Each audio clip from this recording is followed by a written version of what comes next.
Estamos a una distancia enorme, pero hablar de educación nos acerca y nos hace ver cómo compartimos muchos retos y cómo compartimos también muchos avances.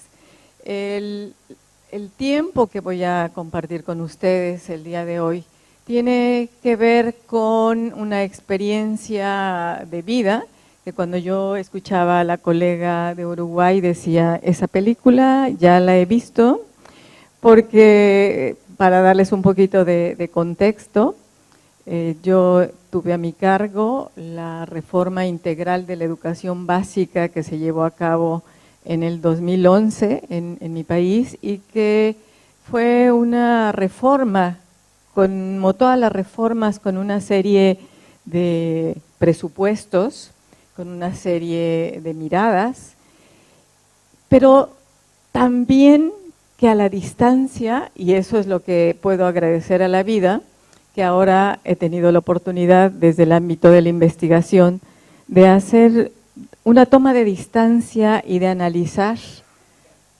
qué logramos, qué cosas hay pendientes y hacia dónde podemos avanzar, tanto en mi país como quizás lecciones aprendidas para otros países.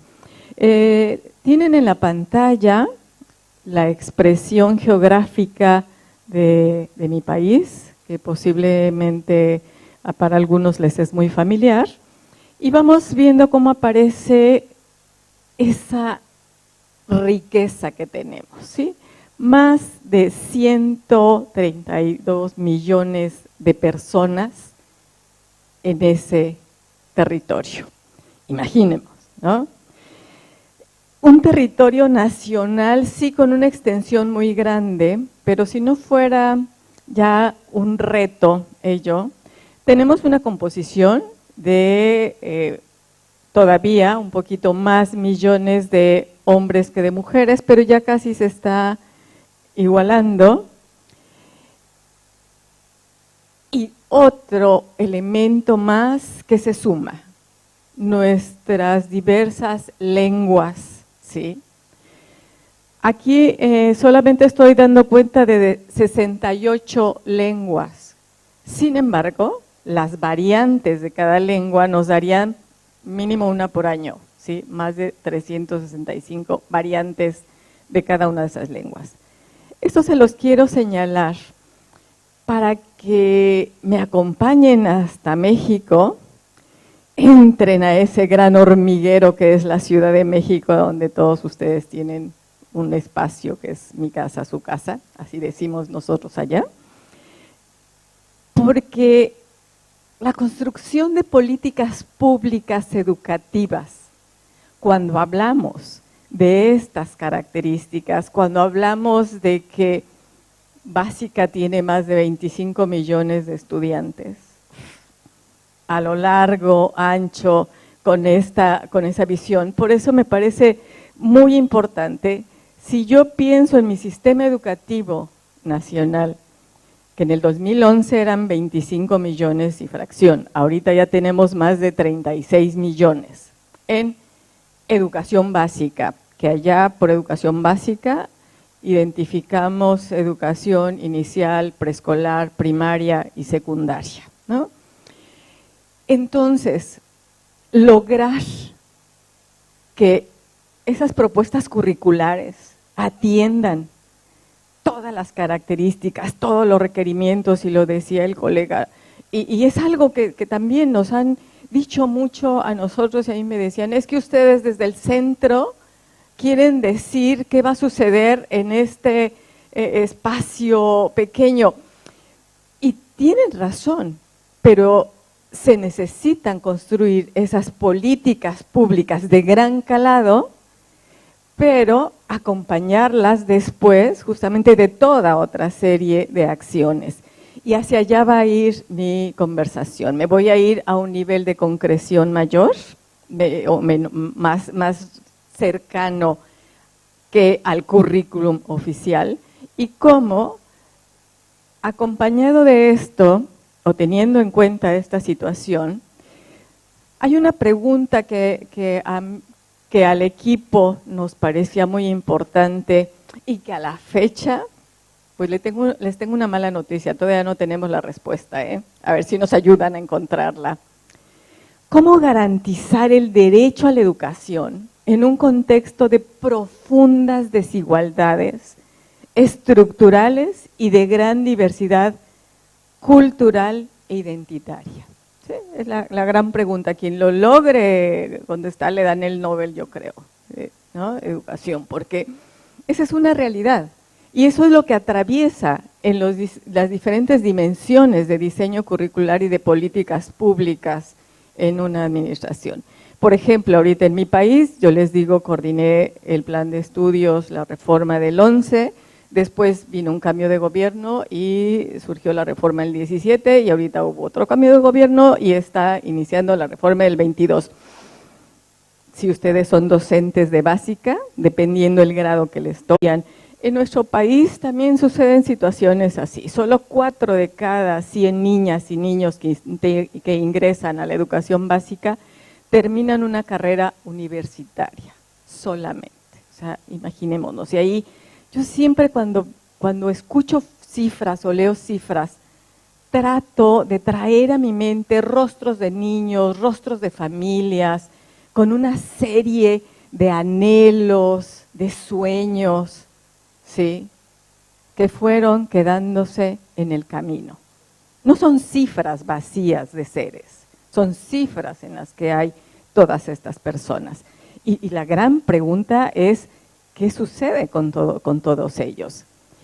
El sistema educativo nacional no ha incorporado suficientemente el enfoque de la diversidad y la interculturalidad, de manera que la escuela sigue siendo un espacio de exclusión más que de inclusión. Esto puede sonar a lo mejor un poquito enfadoso para alguien, pero es cierto. Nuestros espacios educativos se convierten para muchas familias, para muchos niños, en un espacio de exclusión más que de inclusión. Y tenemos, al igual que ustedes, firmados una serie de convenios internacionales en donde nos comprometemos como país a hacer y a pugnar por una educación inclusiva, ¿sí? Una educación, insisto, señalando el derecho de todas y todos a ese espacio educativo, pero resulta que ante esas situaciones contextuales, la escuela se convierte en un espacio de exclusión para muchos de nuestros pequeños. Y todavía me voy a otro nivel, que es, les platico un poco, yo actualmente estoy trabajando para formación de docentes en educación especial. En mi país todavía se forma a los docentes para que trabajen en atención a diversas condiciones de las personas y se sigue formando en las escuelas normales, ¿sí?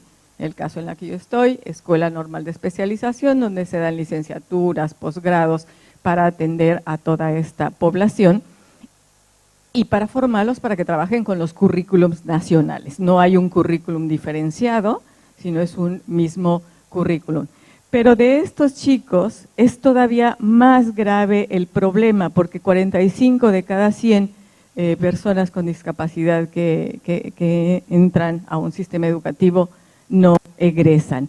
Y la cobertura, sí, ahorita lo vamos a ver en una gráfica, la cobertura es mínima. Es decir, tenemos en nuestro sistema educativo, el sistema regular, un currículum regular, ¿sí? Pero tenemos lo que se llaman servicios escolarizados y servicios de apoyo. Servicios de apoyo vienen a ser lo que se identifican como unidades de servicio de apoyo a la educación regular, es decir, un maestro que fue formado para atender a esta población y que apoya en una institución educativa regular, orienta a los maestros regulares de la básica.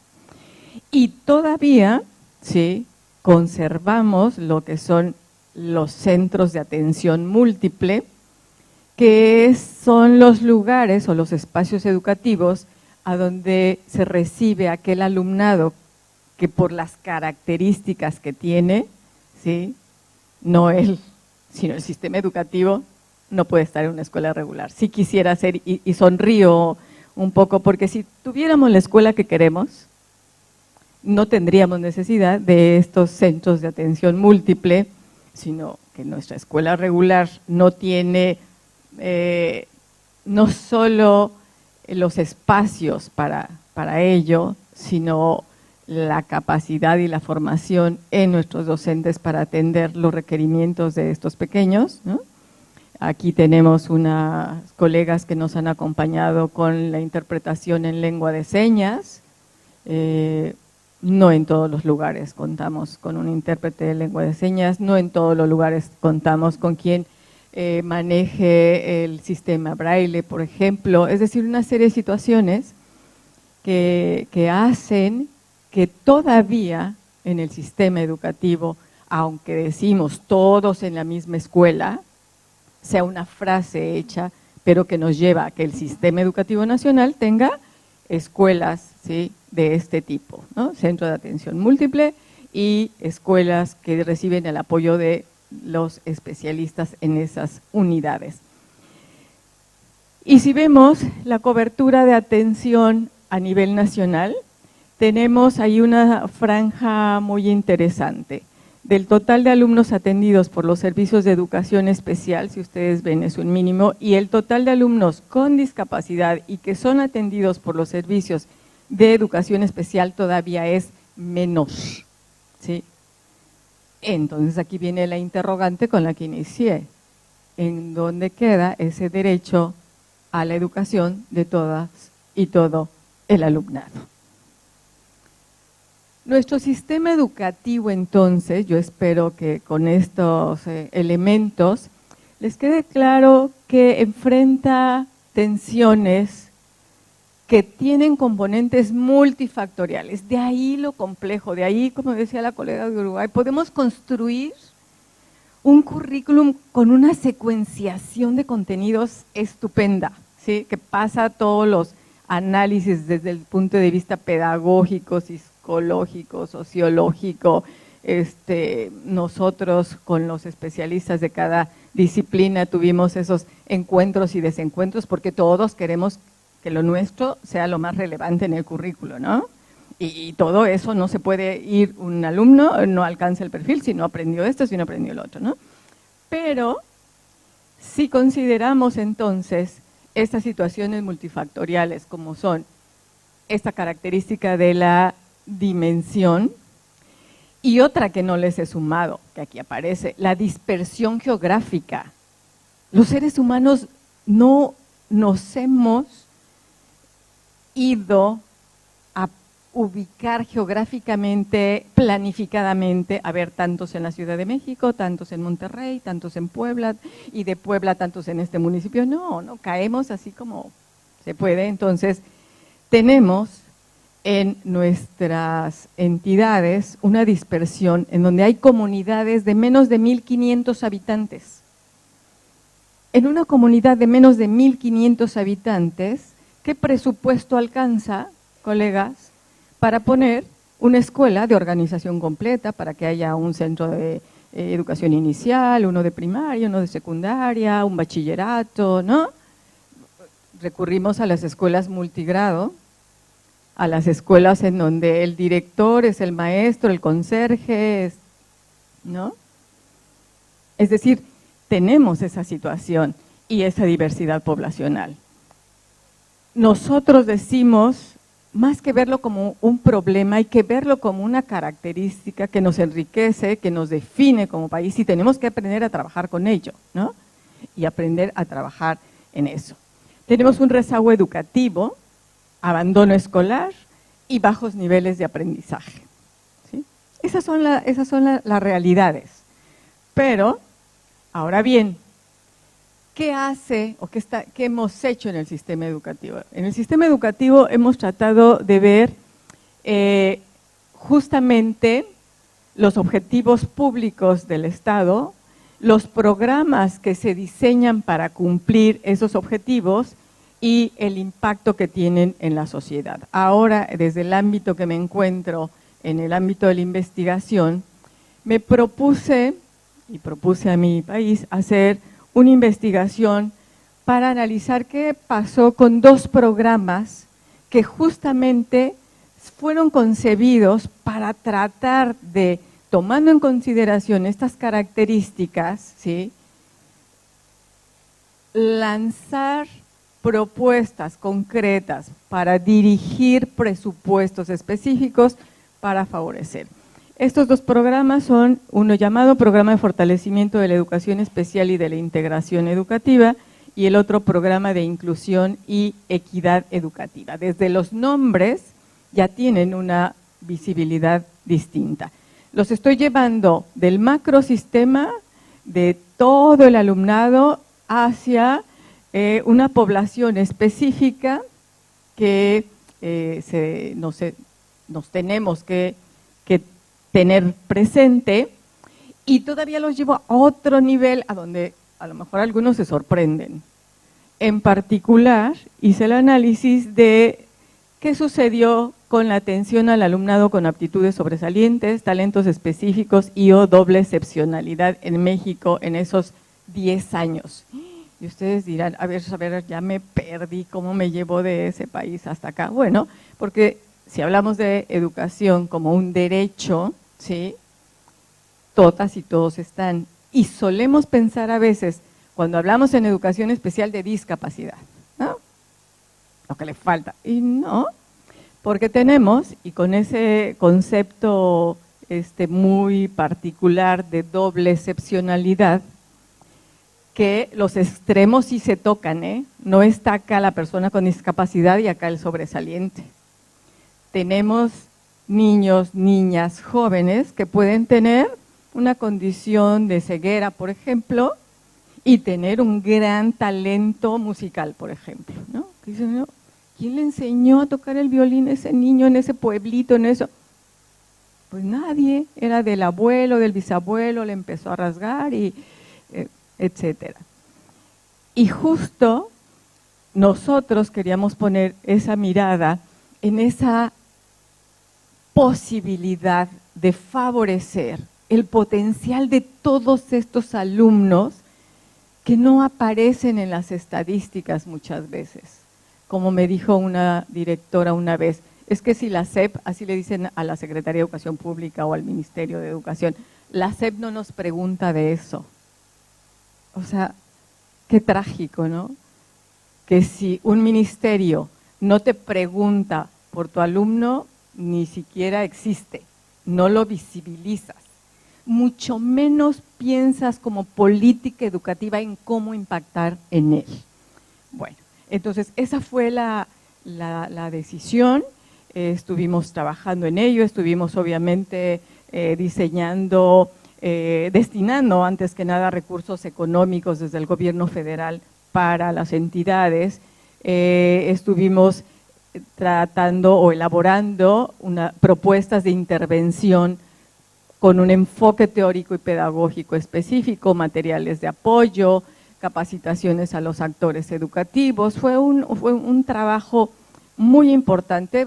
Tuvimos la participación de especialistas nacionales e internacionales en el tema, porque cuando uno se compromete en una política pública necesita de eso, necesita justamente de los especialistas que están trabajando en ese tema. Y un indicador que me pareció muy importante ver también fue la operatividad y pertinencia de la normatividad para regular la acreditación, promoción y certificación anticipada de este tipo de alumnado, que es otra de las situaciones. Pensamos en el currículo, y hace rato que veía la presentación de la colega, siempre hacemos los cuadritos, ¿no? En este cuadrito en este cuadrito esto, vas de este cuadrito al otro y te pasas de aquí a acá, acá, ¿no? Y les hacemos la vida de cuadritos a los chicos, más a los de secundaria hay más cuadritos, ¿no? Cuadritos, cuadritos, cuadritos. Pero lo que hicimos nosotros también para la normatividad fue favorecer que se muevan el alumnado en otro ritmo.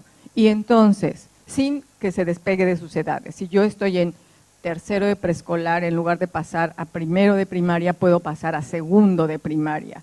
Si estoy en segundo de primaria, puedo pasar a cuarto de primaria. Es decir, moverme, y ahí viene un principio Si estamos reconociendo que hay estilos de aprendizaje y ritmos de aprendizaje diferenciados, ¿por qué la normatividad de nuestros sistemas educativos suele ser tan rígida y pasas de este cuadrito al otro cuadrito y al otro cuadrito y no puedes caminar? Entonces también eso fue lo que nosotros normamos y regulamos, la posibilidad de la promoción y certificación anticipada de este alumnado.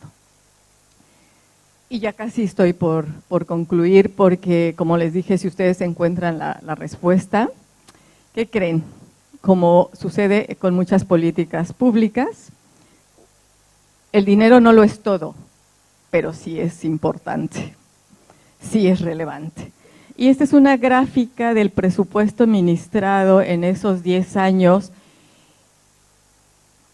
que, como pueden apreciar, inició, ¿sí?, con presupuestos muy altos y poco a poco ha ido descendiendo.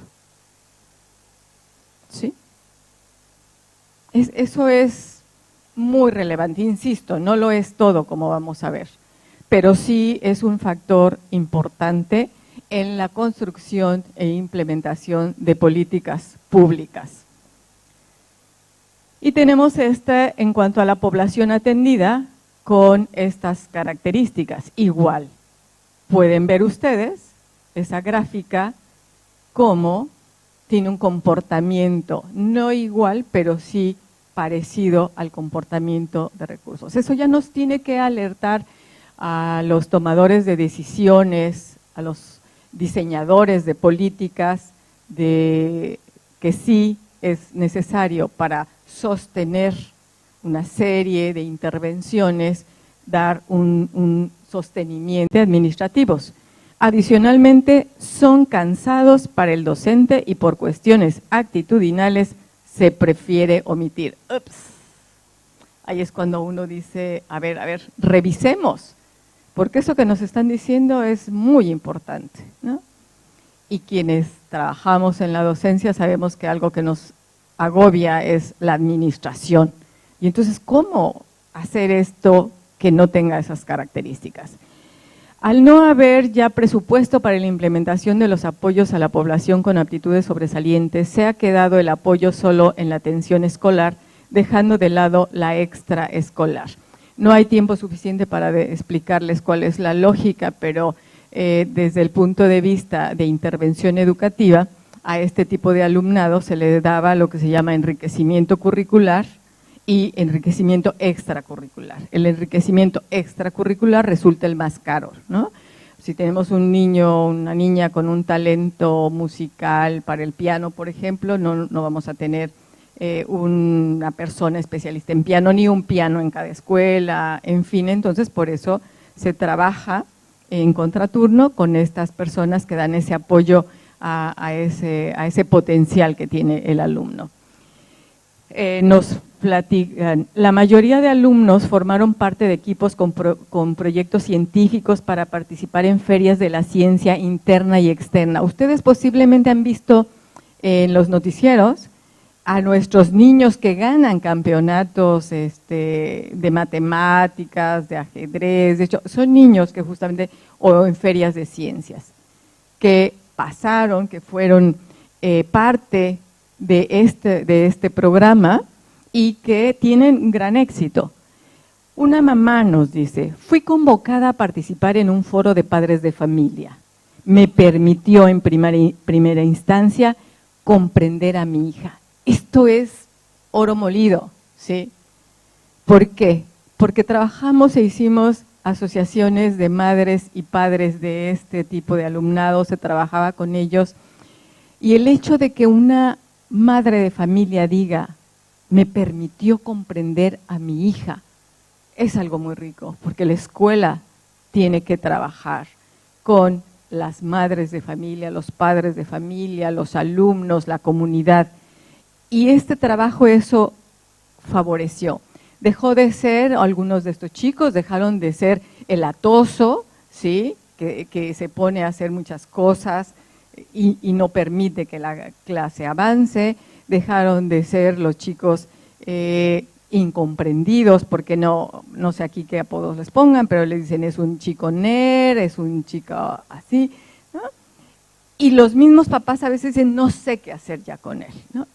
Y nos dice un alumno me ofrecen participar en proyectos muy interesantes con personas geniales en su campo.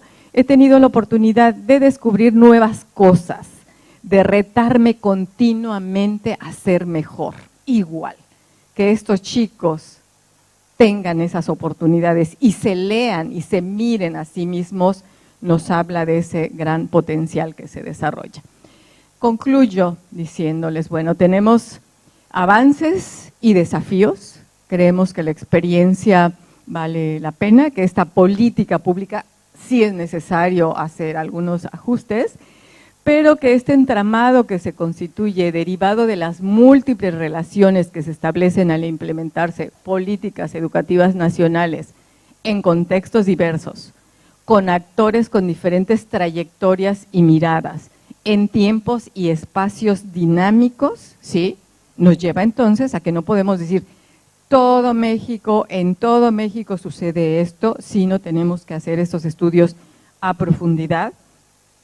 Y la política educativa y el financiamiento impactan en el incremento de la matrícula de atención del alumnado. Sin embargo, atención, el impacto no es el mismo en todas las entidades, ya que existen otras condiciones contextuales que determinan el incremento o no de la cobertura.